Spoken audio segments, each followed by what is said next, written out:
I had a really constructive meeting with Home Secretary, some of her ministerial colleagues, and leaders of the CST, which is the organisation that helps protect Jewish communities from threats.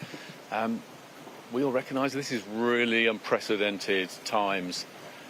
The convergence of a range of issues, starting from hostile states, the Iranian threats that have been pushed out across the world, including onto the streets of the UK with 15 threats we've seen here over the last 18 months.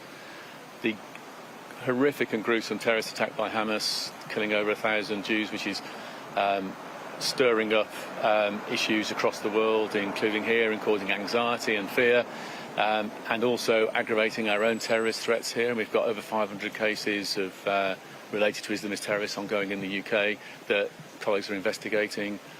The growth in hate crime against Muslim communities in London is up threefold, but against Jewish communities it's 13-fold compared to this time last year for this period.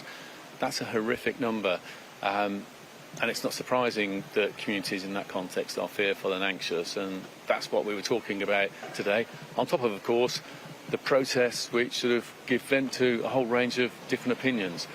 I was explaining how we are absolutely ruthless in tackling anybody who puts their foot over the legal line.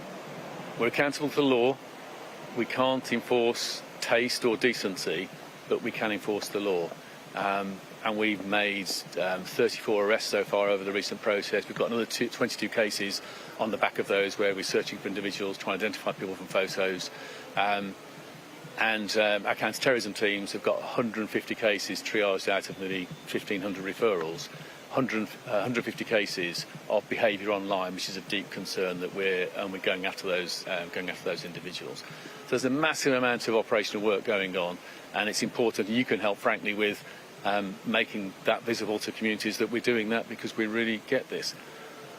And then the conversation finished really around the line of the law, and it's our job to enforce to that line. It's Parliament's job to draw that line, and the thought that maybe events of the moment are illustrating maybe some of the lines aren't quite in the right place. There have been reports from Counter-Extremism Commission and the Law Commission, and more recently from Sir John Saunders with the Manchester Inquiry Inquest, talking about the law needed to change to be stronger at dealing with extremism. And I know the Home Secretary and her colleagues are really charged with that and thinking hard about that. So a constructive meeting in difficult times where sober and determined heads are what's required.